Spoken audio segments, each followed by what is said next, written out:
ప్రభువును రక్షకుడు అయినటువంటి యేసుక్రీస్తు నామములో మీకు శుభవందనాలు తెలియజేస్తూ ఉన్నాను. మరి ఒక వారము మీతో దేవుని వాక్యాన్ని పంచుకొనటానికి దేవుడు చూపినటువంటి మహాకృపను బట్టి మీకు వందనాలు చెల్లిస్తూ ఉన్నాను. మరి అద్భుతకరంగా రెండో వారము మీతో దేవుని మాటలను మాట్లాడటానికి దేవుడిచ్చిన ఈ కృపకై దేవునికి ఎంతగానో కృతజ్ఞతాస్తుతులు చెల్లిస్తూ ఉన్నాను. మరైతే ఈ సమయంలో దేవుని వాక్యంలో నుంచి ఒక పరిపూర్ణమైనటువంటి స్థితిని దేవునిలో మనము కలిగి జీవించాలి అంటే, ఒక పరిపూర్ణముగా దేవునిలో మనము జీవించాలి అంటే, ఒక పరిపూర్ణమైనటువంటి వ్యక్తులముగా, ఒక పరిపూర్ణమైనటువంటి ఒక ఆశీర్వాదాన్ని దేవుని యొద్ద నుంచి మనం పొందుకోవాలి అంటే ఏ విధమైన జీవితాన్ని మనము జీవించాలి, ఏ విధంగా మనం ఆయనతో సహవాసము చేయాలి, ఏ విధముగా ఆయనతో మనము ముందుకు సాగేటువంటి వ్యక్తులుగా ఉండాలి అంటే దేవుని వాక్యము సెలవిస్తూ ఉన్నది. ఎందుకంటే ఆయన పరిశుద్ధుడు గనుక మనమును పరిశుద్ధులముగా జీవించాలి అని దేవుని వాక్యము సెలవిస్తూ ఉన్నది. ఎందుకంటే ఆయన పరిశుద్ధత మనలను పరిపూర్ణతలోనికి నడిపిస్తూ ఉన్నది. కాబట్టి అట్టి పరిపూర్ణమైన స్థితిని కలిగి మనము జీవించాలి అంటే, అట్టి పరిపూర్ణమైన వ్యక్తులుగా మనము ఉండాలి అంటే పరిశుద్ధమైనటువంటి జీవితాన్ని మనము జీవించేటువంటి వారిగా ఉండాలి. ఎందుకంటే దేవుని వాక్యంలో లేవికాండము 11వ అధ్యాయము 44వ వచనంలో దేవుని వాక్యము ఈ విధంగా తెలియజేస్తూ ఉన్నది. నేను మీ దేవుడనైన యెహోవాను, నేను పరిశుద్ధుడని గనుక మీరును పరిశుద్ధులై ఉండునట్లు మిమ్మును మీరు పరిశుద్ధపరచుకొనుడి. మనము సేవిస్తున్నటువంటి దేవుడు, మనం ఆరాధిస్తున్నటువంటి దేవుడు, మనం పూజిస్తున్నటువంటి దేవుడు పరిశుద్ధుడు అని దేవుని వాక్యము సెలవిస్తూ ఉన్నది. నేను ఏ విధంగా పరిశుద్ధుడనై ఉన్నానో మీరును పరిశుద్ధులై ఉండండి దేవుని వాక్యము సెలవిస్తూ ఉన్నది. ఎందుకంటే దేవుని పరిశుద్ధత మనలను ఒక పరిపూర్ణమైనటువంటి స్థితిలోనికి తీసుకువెళ్ళేటువంటిదిగా ఉన్నది. మరి ఈ పరిశుద్ధమైనటువంటి జీవితము ఈ లోకంలో మనము జీవించకుండా ఎంతకాలము దేవునితో సహవాసము చేసినప్పటికీ, దేవుని బిడ్డలుగా మనము జీవించినప్పటికీ, దేవుని యందలి భయభక్తులు కలిగిన వారిగా ఉన్నట్లు నటిస్తున్నప్పటికీ ఒక పరిశుద్ధమైనటువంటి జీవితమును ఈ లోకములో ఆయనతో మనము జీవించకపోతే ఒక పరిపూర్ణమైనటువంటి స్థితిలోనికి, ఒక సంపూర్ణమైనటువంటి స్థితిలోనికి మనము నడిపించబడలేము.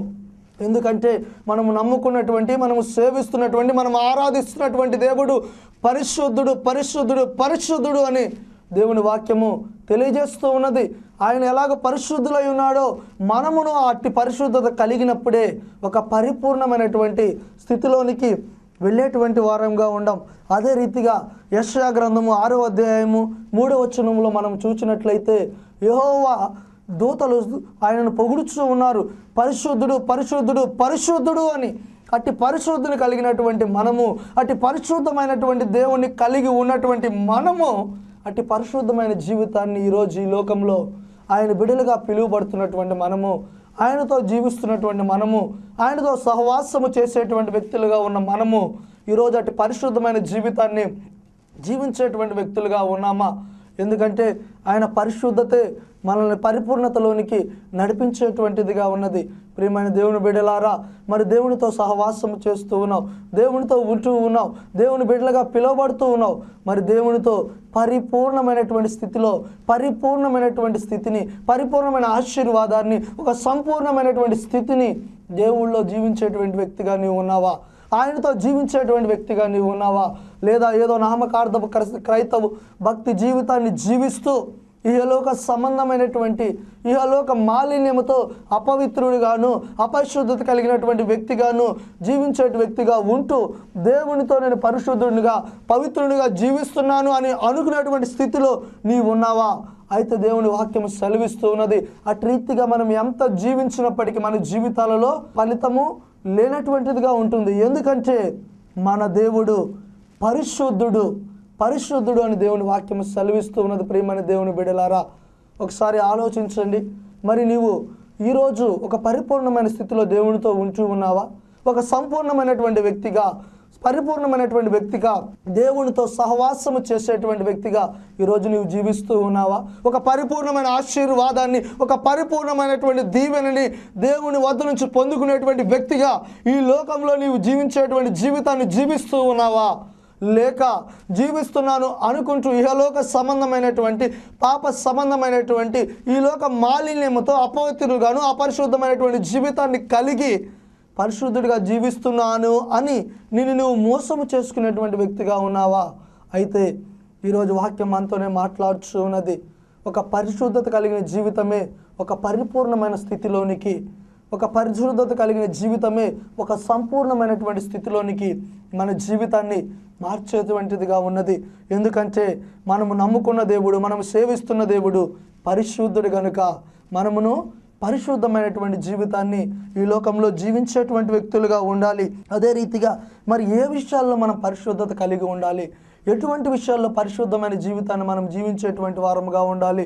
ఎట్టి పరిశుద్ధకరమైనటువంటి జీవితాన్ని మనం జీవించేటువంటి వ్యక్తులుగా ఉంటే ముందుకు సాగేటువంటి వారముగా, ఒక పరిశుద్ధమైనటువంటి ఒక దేవుని ద్వారా ఒక ఆశీర్వాదాన్ని పొందుకునేటువంటి వ్యక్తులుగా మనం ఉంటాము అనేటువంటి విషయాన్ని పరిశుద్ధ గ్రంథమైనటువంటి బైబిల్ గ్రంథంలో పేతురు రాసినటువంటి మొదటి పత్రిక 1వ అధ్యాయము 16వ వచనము ఈ విధంగా తెలియజేస్తూ ఉన్నది.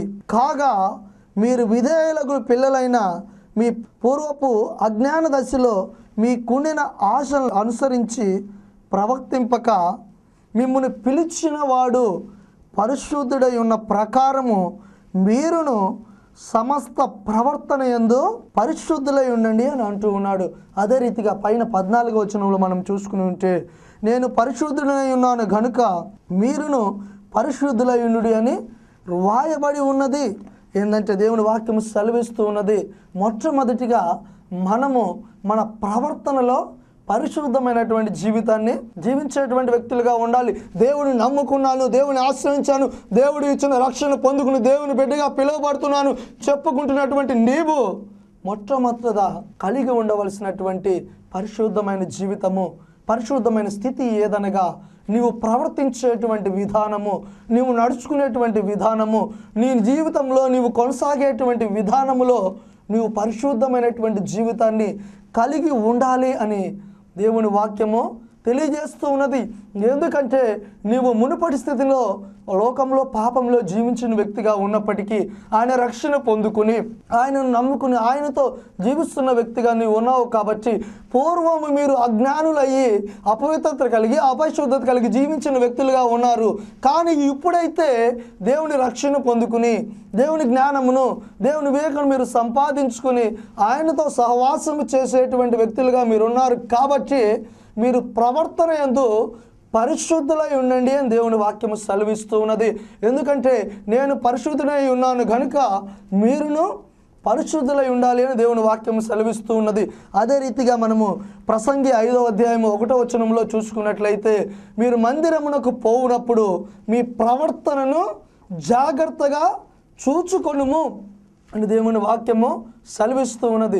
మరి దేవునితో సహవాసము చేస్తూ దేవుని బిడ్డలుగా పిలువబడుతూ దేవుని సన్నిధిలో గడుపుతున్నటువంటి నీవు ఒక పరిశుద్ధమైనటువంటి ప్రవర్తన కలిగి ఒక పరిశుద్ధమైనటువంటి జీవితాన్ని కలిగి ఆయనతో సహవాసము చేసేటువంటి వ్యక్తిగా ఉన్నావా?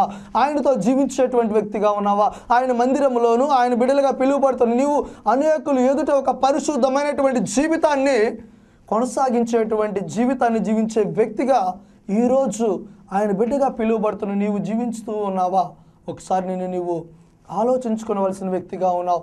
నిన్ను నీవు పరిశీలించుకోవలసిన వ్యక్తిగా ఉన్నావు. మొట్టమొదట నీవు కలిగి ఉండవలసినటువంటి పరిశుద్ధత నీవు జీవించే జీవితంలోను, నీవు అనుసరించేటువంటి నీ నడతలోను, నీ ప్రవర్తనలోను పరిశుద్ధమైన జీవితాన్ని నీవు జీవించాలి. ఎందుకంటే రక్షణ పొందినటువంటి నీవు క్రీస్తుని కలిగి జీవిస్తున్నాను అని చెప్పుకుంటూ జీవిస్తున్నటువంటి వ్యక్తిగా ఉన్న నిన్ను ప్రతి ఒక్కరూ గమనించేది నీవు మునుపటి ప్రవర్తన ఎలా ఉన్నది, ప్రభువును నమ్ముకున్న తర్వాత నీ ప్రవర్తన ఎలా ఉన్నది, రక్షణ పొందకముందు నీ జీవితం ఎలా ఉన్నది, రక్షణ పొందిన తర్వాత నీ జీవితం ఎలా ఉన్నది అనేటువంటి విషయాలను ప్రతి ఒక్కరూ గమనిస్తూ ఉంటారు. నువ్వు రక్షణ పొందుకుని దేవునితో సహవాసం చేస్తూ తిరిగి మరలా అజ్ఞానిగా మునుపటి జీవితాన్ని జీవిస్తూ అపవిత్రంగాను అపరిశుద్ధంగాను జీవించే జీవితాన్ని నీవు కలిగి ఉంటే నీ జీవితంలో పరిశుద్ధమైన సాక్ష్యాన్ని, రక్షణ సాక్ష్యాన్ని పొందుకోలేనటువంటి వ్యక్తిగా ఉంటావు. ఎందుకంటే మరి పరిశుద్ధుడు నిన్ను పరిశుద్ధుడిగా మార్చటానికి, నిన్ను పవిత్రుడిగా చేయటానికి, ఈ రక్షణ ఆనందముతో నిన్ను నింపి ఆయన ప్రాణమును ఆయన త్యాగము చేసి ఆయన రక్తమును కార్చి ఆయన రక్తము ద్వారా నిన్ను పరిశుద్ధపరిచి ప్రత్యేకపరిచి ఏర్పరచుకొని ఒక పరిశుద్ధమైనటువంటి వ్యక్తిగా నిన్ను మారిస్తే నువ్వు ఎలా జీవిస్తూ ఉన్నావు? ప్రవర్తన ఎందు పరిశుద్ధుడిగా ఉంటూ ఉన్నావా? పరిశుద్ధమైన నడవడికను కలిగి నీవు జీవిస్తూ ఉన్నావా? లేక రక్షణ పొందుకుని తిరిగి మరలా లోకంలో పాపంలో జీవించేటువంటి వ్యక్తిగా, అపవిత్రమైన క్రియలతో అపవిత్రమైన కార్యాలతో జీవించేటువంటి వ్యక్తిగా నీవు ఉన్నావా? ఎందుకంటే మన దేవుడు పరిశుద్ధుడు, పరిశుద్ధుడు, పరిశుద్ధుడు, పరిశుద్ధుడు. ఈ పరిశుద్ధుడు అనేటువంటి మాట పరిశుద్ధ గ్రంథములో 900 సార్లు రాయబడి ఉన్నది. ఒకసారి ఆలోచించండి. మరి మునుపటి కాలంలో అయితే దేవుని ఈ పరిశుద్ధతను గురించి అనేక మంది ఎంతో ఒక భయముతో, ఒక భక్తితో, ఒక పరిశుద్ధమైనటువంటి జీవితాన్ని జీవించిన వ్యక్తిగా ఉన్నారు. ఈరోజు గొప్పవారిగా ఉన్నతమైన స్థితిలో ఉన్నటువంటి సేవకులుగా ఉన్నటువంటి వ్యక్తులు మరి దేవునితో ఎటువంటి సంబంధాన్ని కలిగి, ఎటువంటి పరిశుద్ధమైన జీవితాన్ని కలిగి దానికి తగినటువంటి రీతిగా జీవించబట్టి అంత గొప్ప వ్యక్తులుగా చేయబడ్డారు. వాళ్ళు అంత గొప్ప వ్యక్తులుగా తీర్చబడ్డారు దేవుని సన్నిధిలో. వాళ్ళు అంటే గొప్ప వ్యక్తులుగా దేవుని కొరకు జీవించేటువంటి వారిగా బ్రతుకుతూ ఉన్నారు ఈ రోజుల్లో. మరి అట్టి రీతిగా ప్రతి ఒక్కరూ ఉండాలని, ప్రతి ఒక్కరూ జీవించాలని, ప్రతి ఒక్కరూ అట్టి పరిశుద్ధమైన జీవితాన్ని కలిగి ఒక ఉన్నతమైన ఆశీర్వాదాన్ని, ఒక ఉన్నతమైన దీవెనను దేవునిలో కలిగి జీవించేటువంటి వ్యక్తులుగా ఉండాలి అనే ప్రభు కోరుకుంటూ ఉన్నాడు. ప్రభు ఆశపడుతూ ఉన్నాడు. మరి నీవేం ఆశపడుతూ ఉన్నావు? దేవుడిచ్చిన రక్షణ పొందుకుని పరిశుద్ధమైన జీవితాన్ని జీవించి దేవుడిచ్చేటువంటి ఒక పరిపూర్ణమైన స్థితిని సంపాదించుకుని పరిపూర్ణమైన వ్యక్తిగా మార్చబడి ఒక పరిపూర్ణమైన స్థితిలో దేవునితో సహవాసము చేసేటువంటి ఆయన రాజ్యంలో జీవించేటువంటి ఒక వ్యక్తిగా నీవు ఉండాలని కోరుకుంటూ ఉన్నావా? లేదా రక్షణ పొందుకుని తిరిగి మరలా లోకంలో పాపంలో జీవించి ఈ లోక మాలిన్యాన్ని అంటించుకుని అపరిశుద్ధుడుగాను అపవిత్రమైన జీవితాన్ని కలిగి దేవుని ఉగ్రతకు, దేవుని కోపానికి, దేవుని శాపానికి నువ్వు పాలిభాగస్తుడు అయ్యేటువంటి వ్యక్తిగా ఉన్నావా? ఒకసారి నీ జీవితాన్ని నువ్వు ఆలోచించుకోవాలి.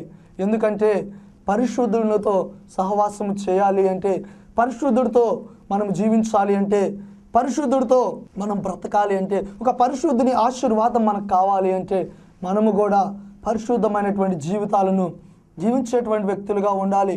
ఈ లోక మాలిన్యము అంటించుకుంటూ ఈ లోక సంబంధమైనటువంటి సుఖభోగ ఏచ్ఛలతో, శరీర కార్యాలతో, ఈ లోక సంబంధమైనటువంటి అపవాది చేస్తున్నటువంటి బలహీనమైనటువంటి ఏ అపవిత్రమైన కార్యాలను, అపరిశుద్ధమైన కార్యాలను జరిగిస్తూ నీవు ఉన్నావో దానివల్ల నీ జీవితంలో ఎంతకాలము దేవుని బిడ్డగా పిలువబడుతున్నా, దేవునితో నీవు సహవాసము చేసేటువంటి వ్యక్తిగా ఉన్నా, దేవుని కొరకు జీవిస్తున్నాను, దేవునితో నేను జీవిస్తున్నాను అని నీవు అనుకుంటూ ఉన్నా నీ జీవితంలో ప్రయోజనము లేదు. ఎందుకంటే నీవు మునుపటి స్థితిని, దేవుడిచ్చిన రక్షణ తర్వాత జీవించవలసినటువంటి పరిశుద్ధమైన ప్రవర్తనను, పరిశుద్ధమైన జీవితాన్ని, పరిశుద్ధమైన బ్రతుకును నీవు బ్రతకడం లేదు. కాబట్టే నీవు అట్టి పరిశుద్ధమైన స్థితిలో, పరిపూర్ణమైన స్థితిలోనికి మార్చబడలేని వ్యక్తిగా ఉంటూ ఉన్నావు. నువ్వు అనుకుంటూ ఉండవచ్చు, నేను రక్షణ పొందుకున్నాను, నేను దేవుని నమ్ముకుంటూ ఉన్నాను, అయినప్పటికీ నా జీవితం ఇలానే ఉంది, ఒక పరిపూర్ణమైన స్థితిలోనికి, ఒక సంపూర్ణమైన స్థితిలోనికి నేను జీవించలేకపోతూ ఉన్నాను. నేను రక్షణ పొందుకున్నప్పుడు ఎలా ఉన్నానో, పొందుకున్న కొన్ని సంవత్సరాలు గడిచినప్పటికీ అదే స్థితిలో ఉన్నాను అని నీవు అనుకుంటూ ఉన్నావేమో. ఎందువల్ల అలా జరుగుతూ ఉన్నదంటే, నువ్వు రక్షణ పొందుకుని ఆ రక్షణకు తగినటువంటి రీతిగా నీ దేవుడు నిన్ను ఆయన రక్తం నుంచి పరిశుద్ధపరిచి పరిశుద్ధమైన జీవితాన్ని జీవించటానికి నిన్ను ఏర్పరచుకుంటే, నువ్వు అట్టి పరిశుద్ధమైన జీవితాన్ని జీవించకపోబట్టే దేవునిలో పరిపూర్ణమైనటువంటి వ్యక్తిగా, సంపూర్ణమైనటువంటి వ్యక్తిగా నీవు జీవించలేకపోతూ ఉన్నావు. అట్టి జీవితం నీవు ఎంతకాలము బ్రతికినప్పటికీ, ఎంతకాలము నీవు జీవించినప్పటికీ నిష్ప్రయోజనమే. దానివల్ల నీకు ప్రయోజనము లేదు అని దేవుని వాక్యము సెలవిస్తూ ఉన్నది. అదే రీతిగా మరి ఈ లోకంలో జీవిస్తున్నటువంటి మనలను అపవిత్రపరిచేటువంటివి ఏంటవి అంటే, గలతీయులకు రాసినటువంటి పత్రిక 5వ అధ్యాయము 18 నుంచి 21 వరకు మనం చూసుకుంటే అక్కడ శరీర కార్యాలు స్పష్టమవుతూ ఉన్నాయి. ఒక మనిషిని అపవిత్రపరిచి, ఒక మనిషిని అపరిశుద్ధంగా జీవింపచేసి దేవుని దగ్గర నుంచి, దేవుని సన్నిధి నుంచి, దేవుని సహవాసం నుంచి, దేవుడిచ్చేటువంటి ఒక పరిపూర్ణమైన స్థితి నుంచి, దేవుడిచ్చేటువంటి ఒక సంపూర్ణమైన స్థితి నుంచి పక్కకు నెట్టివేసేటువంటి అపవిత్రమైన కార్యాలు, శరీర కార్యాలు గలతీయుల పత్రికలో 5వ అధ్యాయము 18వ వచనం నుంచి 21వ వచనం వరకు రాయబడి ఉన్నాయి. వాటిలో నువ్వు ఏది కలిగి జీవించినప్పటికీ, వాటిలో ఉన్నటువంటి వాటిని దేని నీవు కలిగి జీవించినప్పటికీ ఒక పరిపూర్ణమైన వ్యక్తివి నీవు కాదు అని దేవుని వాక్యము తెలియపరుస్తూ ఉన్నది. నీ శరీర కార్యాలకు, నీ శరీర క్రియలకు దేవుని పేరుని అడ్డం పెట్టుకుని జీవిస్తూ ఉన్నావేమో. దేవునికి బిడ్డగా పిలువబడుతూ దేవుడు పరిశుద్ధ దేవుని కలిగిన నీవు అపవిత్రత కలిగి, అపరిశుద్ధత కలిగి పైకి పరిశుద్ధుడిగా జీవిస్తూ ఉన్నావేమో. కానీ దానివల్ల నీకు నిష్ప్రయోజనమైన జీవితమే. ఎటువంటి ప్రయోజనకరమైనటువంటి జీవితాన్ని ఈ లోకంలో నీవు ఎన్నటికీ జీవించలేవు. ఎందుకంటే మన దేవుడు పరిశుద్ధుడు.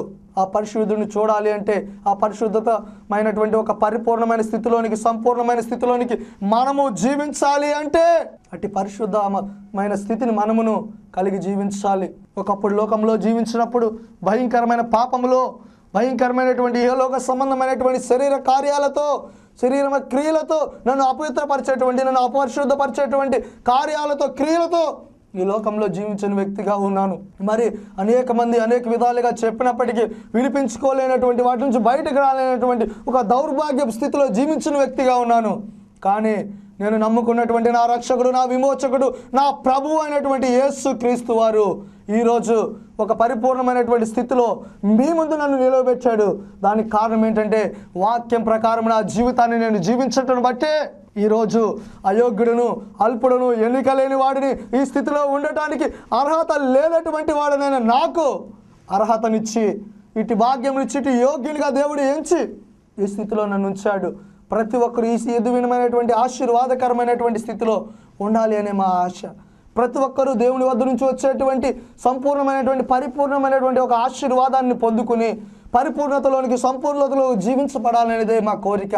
అలా ఉండాలి అంటే, అలా జీవించాలి అంటే దేవుని వాక్యము మనకి ఏమైతే బోధిస్తూ ఉన్నదో, దేవుని వాక్యం ఎలా ఉండాలి అని మనకి తెలియచేస్తూ ఉన్నదో అలా మనము జీవిస్తేనే, అలా మనం బ్రతికితేనే దానికి ప్రయోజనం ఉంటూ ఉన్నది. కానీ ఏదో వాక్యం విని దాన్ని విడిచిపెట్టేటువంటి వారిగా ఉంటే, ఆ వాక్యానుసారంగా జీవించలేనటువంటి వారిగా మనం ఉంటే, తిరిగి మరలా లోకంలో, పాపంలో, శరీర సంబంధమైనటువంటి, లోక సంబంధమైనటువంటి క్రియలు జరిగించేటువంటి వ్యక్తులుగా మనం ఉంటే ప్రయోజనం లేదు. ఎందుకంటే నా దేవుడు పరిశుద్ధుడు, పరిశుద్ధుడు, పరిశుద్ధుడు. ఆయనతో జీవించాలి అంటే, ఆయనతో సహవాసము చేయాలి అంటే, ఆయనతో నీవు బ్రతకాలి అంటే, ఆయనలో ఒక పరిపూర్ణమైన స్థితిని, సంపూర్ణమైన స్థితిని నీవు అనుభవించాలి అంటే నీవు కూడా పరిశుద్ధుడిగా జీవించాలి. నీ ప్రవర్తన ఎందుకు పరిశుద్ధుడిగా ఉండాలి, నీవు నడిచే నడత ఎందుకు పరిశుద్ధుడిగా ఉండాలి, నువ్వు బ్రతుకునందు పరిశుద్ధుడిగా ఉండాలి. ప్రతి ఒక్క విషయంలో ఒక పరిశుద్ధమైనటువంటి జీవితాన్ని జీవించేటువంటి వ్యక్తిగా నీవు ఉన్నప్పుడే ఒక పరిపూర్ణమైనటువంటి స్థితిలోనికి నీవు మార్చబడతావు. ఈ లోకంలో జీవించినంతకాలం దేవుడు ఎన్ని శ్రమలు, ఎన్ని ఇరుకులు, ఎన్ని ఇబ్బందులు, ఎన్ని బాధలు వచ్చినప్పటికీ వాటన్నిటిని జయించాడు, వాటన్నిటిని భరించాడు. ఎన్ని కలిగినప్పటికీ, అపవాది ఎంత శోధించినప్పటికీ తన పరిశుద్ధమైన జీవితాన్ని దేవుడు విడిచిపెట్టలేదు. కాబట్టే పరిశుద్ధుడిగా ఆయన జీవించి, పరిశుద్ధత కలిగి జీవించి కాడు కాబట్టే సంపూర్ణత అయినటువంటి స్థితి కలిగిన ఒక దేవునిగా ఒక మాదిరికరమైన జీవితాన్ని మనకు చూపించి వెళ్ళాడు. మరి ఆయన నమ్ముకున్న మనము, ఆయన బిడ్డలుగా పిలువబడుతున్న మనము, ఆయనతో సహవాసము చేస్తూ ఉన్నాము, ఆయనను ఆరాధిస్తూ ఉన్నాము, ఆయనను సేవిస్తూ ఉన్నాము అని అనుకుంటున్న మనము మరి అట్టి పరిశుద్ధత కలిగి జీవించేటువంటి వ్యక్తులుగా ఉన్నామా?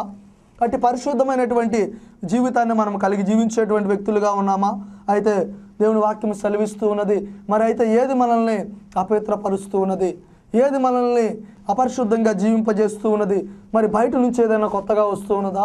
ఈ లోక సంబంధమైనటువంటిది ఏదైనా మనల్ని వచ్చినటువంటి శరీర కార్యాలు ఏమైనా లోక సంబంధమైనటువంటివి ఏమైనా వస్తూ ఉన్నాయంటే దేవుని వాక్యము సెలవిస్తూ ఉన్నది. మత్తయి సువార్త 15వ అధ్యాయము 18వ వచనములో ఈ విధంగా తెలియబడి ఉన్నది. నోటి నుండి బయటకు వచ్చినవి హృదయములో నుండి వచ్చును, ఇవే మనుషుని అపవిత్రపరుచుచున్నవని మీరు గ్రహింపరా? దురాలోచనలు, నరహత్యలు, వ్యభిచారములు, వేశ్య గమనములు, దొంగతనములు, అబద్ధ సాక్ష్యములు, దేవ దూషణలు హృదయములో నుండే వచ్చును, ఇవే మనుషుని అపవిత్రపరచును గాని చేతులు కడుక్కొనక భోజనము చేటయు మనుషుని అపవిత్రపరచదని చెప్పెను. అయితే మరి నిన్ను అపవిత్రపరిచేది, నిన్ను అపవిత్రునిగా జీవించేది, ఒక పరిశుద్ధమైనటువంటి జీవితాన్ని జీవింపకుండా చేసేటువంటిది ఏంది? ఎక్కడి నుంచి వస్తుంది అంటే నీ హృదయములో నుంచే వస్తుంది అని దేవుని వాక్యము సెలవిస్తూ ఉన్నది. ఎందుకంటే ఒక శరీర కార్యము, ఒక శరీర క్రియ, ఒక తప్పుడు ఆలపు, ఒక తప్పుడు తలంపు ఎక్కడో బయట నుంచి రావటం లేదు. నీ హృదయం లోపల నుంచే నీవు కలిగి ఉన్న స్థితిని బట్టి అది నీలో నుంచి ఒక అపవిత్రమైనటువంటి స్థితి బయటకు వెలుచు ఉన్నది. ఎందుకంటే మనుషుని హృదయంలో నుంచే ఈ అపవిత్రమైనటువంటి ఆలోచనలు, ఈ అపవిత్రమైనటువంటి తలంపులు, అపవిత్రమైనటువంటి క్రియలు, అపవిత్రమైనటువంటి శరీర కార్యాలను జరిగించేటువంటి ఆలోచనలు లోపల హృదయాంతరంగ లోతుల నుంచే వస్తూ ఉన్నది. ఈ జీవితంలో నీవు ఒక అపవిత్రుడిగా, ఒక పరిశుద్ధుడిగా జీవించాలి అని నీకు లేకపోతే ఎవరు ఎంత ప్రేరేపించినప్పటికీ అటువంటి జీవితాన్ని నీవు జీవించలేవు. కానీ నీలో ఉన్నటువంటి అపవిత్రమైనటువంటి స్థితి నిన్ను ప్రేరేపించినప్పుడు తప్పకుండా ఏ బలహీనత నీలో ఉన్నదో, ఏ బలహీనత నేను లోపరుచుకోవాలని చూస్తూ ఉన్నదో నిశ్చయముగా నీవు ఆ బలహీనతకు లోనయ్యేటువంటి వ్యక్తిగా ఉంటావు. ఎందుకంటే హృదయము బహు ఘోరమైనటువంటి వ్యాధి కలిగినది. కాబట్టి అట్టి హృదయములో నుంచి వచ్చినవే మనల్ని అపవిత్రపరుస్తూ ఉన్నాయి. ఒక పరిశుద్ధమైన ప్రవర్తన నీవు కలిగి జీవించకుండా, ఒక పరిశుద్ధమైనటువంటి వ్యక్తిగా నీవు జీవించకుండా, ఒక పరిశుద్ధమైనటువంటి ప్రవర్తన నీవు కలిగి జీవించకుండా ఈలోక సంబంధమైనటువంటి కోప సంబంధమైన ద్వేషం, అహంకారం, గర్వం, మదము, మత్సరము, కామాపేక్ష, దొంగతనములు, దూషణలు ఇటువంటివన్నీ నీ హృదయంలో నుంచే బయటకు వచ్చి నేను అపవిత్రపరుస్తూ ఉన్నాయి. మరి ఈరోజు ఎటువంటి వ్యక్తిగా నీవు జీవిస్తూ ఉన్నావు? దేవునిలో రక్షింపబడి దేవునితో జీవిస్తున్నటువంటి వ్యక్తిగా ఉన్న నీవు నీ లోపల నుంచి వచ్చేటువంటి నిన్ను అపవిత్రపరిచేటువంటి కార్యాలను, క్రియలను విడిచిపెట్టుకుని పరిశుద్ధుడు దేవుని కలిగిన నీవు పరిశుద్ధమైన వ్యక్తిగా జీవించాలని నువ్వు ఆశ కలిగి ఉన్నటువంటి వ్యక్తిగా జీవిస్తూ ఉన్నావా? లేదా పరిశుద్ధుడిగా పిలువబడుతున్నటువంటి దేవుడితో సహవాసము చేస్తూ అపవిత్రమైనటువంటి అపవాది కలిగిస్తున్నటువంటి ఈ లోక సంబంధమైనటువంటి అపవిత్రత జీవితాన్ని జీవించేటువంటి వ్యక్తిగా నీవు ఉన్నావా? అయితే దేవుని వాక్యము సెలవిస్తూ ఉన్నది, నువ్వు పరిశుద్ధత లేకపోతే పరిపూర్ణతలోనికి నడిపించబడలేవు. ఎందుకంటే దేవుని వాక్యం సెలవిస్తూ ఉన్నది, పరిశుద్ధత లేకుండా ఎవడును ప్రభువుని చూడలేడు. ఎప్పుడైతే నువ్వు పరిశుద్ధమైన వ్యక్తిగా ఉంటావో ఆ ప్రభువుని చూసేటువంటి భాగ్యాన్ని కలిగి జీవించేటువంటి వ్యక్తిగా ఉంటావు. నీ హృదయంలో నుంచి పాపాన్ని, నీలో నుంచి పాపాన్ని, అపవిత్రపరిచేటువంటి కార్యాలను, క్రియలను నువ్వు ఎప్పుడైతే తీసివేస్తావో అప్పుడు పరిశుద్ధమైన వ్యక్తిగా నీవు జీవించేటువంటి వ్యక్తిగా ఉంటావు. అట్టి పరిశుద్ధమైన జీవితాన్ని జీవించినప్పుడు దేవుని వాక్యం సెలవిస్తుంది. మత్తయి సువార్త 5వ అధ్యాయం 8వ వచనంలో ఈ విధంగా ఉంది, హృదయ శుద్ధి గలవారు ధన్యులు, వారు దేవుని చూచెదరు అని ఉంది. ఎప్పుడైతే నువ్వు పరిశుద్ధ హృదయాన్ని కలిగి ఉంటావో, ఎప్పుడైతే పరిశుద్ధమైనటువంటి స్థితిని కలిగి నువ్వు జీవించేటువంటి వ్యక్తిగా ఉంటావో అప్పుడు పరిశుద్ధతతో ఉండేటువంటి వాడిగా ఉంటావు. మరి ఈరోజు నీ వాక్యం ద్వారా నేను మీతో మాట్లాడుచూ ఉన్నాను. మరి నువ్వు పరిశుద్ధమైనటువంటి జీవితాన్ని కలిగి దేవునితో పరిపూర్ణమైన వ్యక్తిగా జీవించేటువంటి వ్యక్తిగా ఉన్నావా? లేదా ఉన్నాను అనుకుని తిరిగి లోకంలో పాపంలో జీవిస్తూ అపవిత్రమైన కార్యాలను జరిగించేటువంటి వ్యక్తిగా నీవు ఉన్నావా? ఎందుకంటే పరిశుద్ధత లేకుండా ప్రభువుని ఎవడూ చూడలేడు. నీ హృదయం శుద్ధిగా లేకుండా, నీ హృదయం పరిశుద్ధంగా లేకుండా నీవు దేవుని చూసేటువంటి వ్యక్తిగా నీవు ఉండలేవు. ఎప్పుడైతే నువ్వు పరిశుద్ధత కలిగి జీవించేటువంటి వ్యక్తిగా ఉంటావో పరిపూర్ణుడిగా, సంపూర్ణుడిగా మార్చబడి ఆ పరలోక రాజ్యంలో, ఆ నిత్య జీవ రాజ్యంలో ఆయన చూసేటువంటి భాగ్యాన్ని నువ్వు సంపాదించుకుంటావు. ఎప్పుడైతే నువ్వు పరిశుద్ధమైన వ్యక్తిగా ఉంటావో పరిపూర్ణతలోనికి, సంపూర్ణతలోనికి మార్చబడి ఆయన ఇచ్చేటువంటి ఆ సింహాసనము ఎదుట ఆయన స్తుతించేటువంటి ఆయన మహిమ రాజ్యంలో ఉండేటువంటి వ్యక్తిగా నీవు ఉంటావో. అటు వ్యక్తిగా నువ్వు ఈరోజు జీవిస్తూ ఉన్నావా? అటు వ్యక్తిగా నువ్వు బ్రతుకుతూ ఉన్నావా? లేదా అటు వ్యక్తిగా నేను ఉంటూ ఉన్నానని చెప్పి నీవు లోకంలో పాపంలో జీవిస్తూ ఉన్నావా? అయితే దేవుని వాక్యం నీతోనే మాట్లాడుచూ ఉన్నది. నువ్వు పరిశుద్ధత లేకుండా పరిశుద్ధిని అనుకుంటూ ఉన్నామేమో. నువ్వు పరిశుద్ధత లేకుండా అయ్యో నాకు పరిపూర్ణమైన జీవితము, సంపూర్ణమైన జీవితము దేవునిలోనికి రావట్లేదని నువ్వు అనుకుంటూ ఉన్నావేమో. దానికి కారణం ఏంటో తెలుసా? ఈ లోకంలో నువ్వు పరిపూర్ణమైనటువంటి పరిశుద్ధమైనటువంటి జీవితాన్ని కలిగి జీవించకపోబట్టే నీవు పరిపూర్ణుడిగా, సంపూర్ణుడిగా దేవునిలో జీవించలేకపోతూ ఉన్నావు. ఒక పరిపూర్ణమైన ఆశీర్వాదాన్ని దేవుని వద్ద నుంచి నీవు పొందుకోలేకపోతూ ఉన్నావు. మరి నీవు ఈ వాక్యం చూస్తున్నటువంటి నీవు ఒక పరిశుద్ధమైన జీవితాన్ని జీవించాలి. ఒక పరిశుద్ధమైన వ్యక్తిగా నేను ఉండాలి. ఎందుకంటే నా ప్రభువుని నేను చూడాలి. ఆ చూడటానికి పరిపూర్ణతలోనికి, సంపూర్ణతలోనికి నేను మార్చబడాలి అని నువ్వు ఆశపడుచు ఉన్నావా? ఇంతకాలము ఎందువల్ల నా జీవితంలో ఒక పరిపూర్ణమైన స్థితిని, సంపూర్ణమైన స్థితిని పొందలేని వ్యక్తిగా నేను ఉన్నాను అంటే పరిశుద్ధమైన జీవితాన్ని నేను జీవించలేదు అని నీ హృదయానికి నువ్వు నొచ్చుకున్నట్లయితే, ఇప్పటి నుంచే నువ్వు పరిశుద్ధంగా జీవించాలని ఆశపడితే నాతో కలిసి మీరు ప్రార్థించండి. నాతో కలిసి మీరు ప్రార్థనలో ఏకీభవించండి.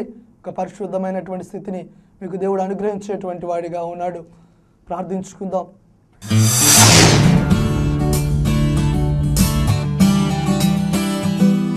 పరిశుద్ధుడా, పవిత్రుడా, పరిశుద్ధమైనటువంటి యేసు నీకు వందనాలు చెల్లిస్తూ ఉన్నాము నాయన. అయా ప్రభువా, నువ్వెంత పరిశుద్ధుడివో, ఎంత పవిత్రుడివో ప్రభువా. మేము నువ్వు అంత పరిశుద్ధత కలిగి, అంత పవిత్రత కలిగి జీవించేటువంటి వ్యక్తులుగా మేము ఉండాలి ప్రభువా. మా జీవితాలలో పరిపూర్ణతను, సంపూర్ణతను అయా కలిగిన జీవితాలను మేము జీవించలేకపోవడానికి గల కారణం అయా మా జీవితంలో ఉన్న పరిశుద్ధమైన జీవితము అపవిత్రమైన జీవితమే. దయతో నాయన ఈ సమయంలో అటు స్థితిని మేము తీసివేసుకుంటూ ఉన్నాం ప్రభువా. అటు బ్రతుకును మా నుంచి దూరపరుచుకుంటూ ఉన్నాము నాయన. నిన్ను చూసే భాగ్యం కావాలి, నీతో సహవాసము చేసే భాగ్యం కావాలి, నీ రాజ్యంలో నీతో జీవించే భాగ్యం మాకు కావాలి అంటే మేము పరిశుద్ధులుగా జీవించాలి, పరిశుద్ధమైన జీవితాన్ని మేము జీవించాలి. అయా అయ్యా అయ్యా అటు పరిశుద్ధ జీవితాన్ని జీవించనీయకుండా, అటు పరిశుద్ధమైన వ్యక్తులుగా ఉండనీయకుండా తండ్రి అపవిత్రతకు, అపరిశుద్ధతకు నేను నడిపిస్తున్నటువంటి ప్రతి ఒక్క ఆటంకమును, ప్రతి ఒక్క బలహీనతను యేసు నామములో తొలగించమని ప్రార్థిస్తూ ఉన్నాం ప్రభువా.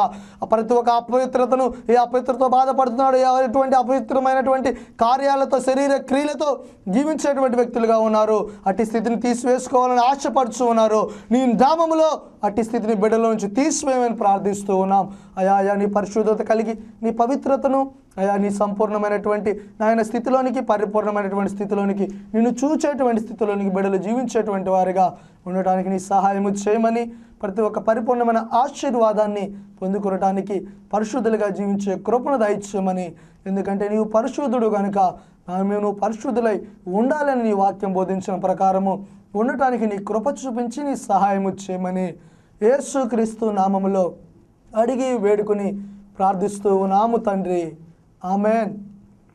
మరి ఇప్పటి వరకు దేవుని వాక్యము మనతో మాట్లాడి ఉందని నేను నమ్ముతూ ఉన్నాను.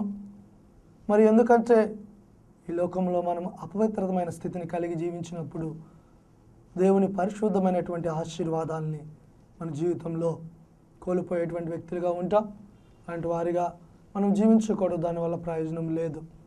మరి ఇప్పటి వరకు వినిన వాక్యం ద్వారా మీరు బలపరచబడి ఉంటే, ఈ వాక్యం ద్వారా మీరు పరిశుద్ధులుగా జీవించాలని ఒక నిశ్చయితకి వచ్చినట్లయితే మీరు బలపరచబడిన విధానాన్ని మాకు తెలియపరచగలరని కోరుకుంటూ ఉన్నాము. మీరు ఒకవేళ మాకు తెలియపరచగోరిన ఎడల మా ఫోన్ నెంబర్స్ మీకు తెలియజేస్తూ ఉన్నాము. 8790825253 అనే నెంబర్కి మీరు తెలియపరచగలరు. మరి వచ్చే సోమవారము మరలా ఈ కార్యక్రమంలో కలుసుకునే వరకు దేవుని కృప మీకు తోడైండును గాక. May God bless. దేవుడు మిమ్మను దీవించును గాక. మీకు నా హృదయపూర్వక వందనాలు తెలియజేస్తూ ఉన్నాను.